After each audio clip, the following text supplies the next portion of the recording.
walks on two legs like we do. He's fast and agile, perfectly adapted to his environment.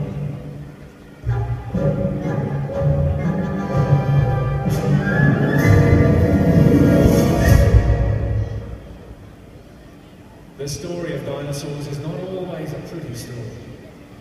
Now, this creature may look a little different from the pictures of Liliensternus in the books you have at home. That's because we now believe that Liliensternus had a spiky crest of feathers, giving him a sort of punk rock look. Agility gives him the edge over others.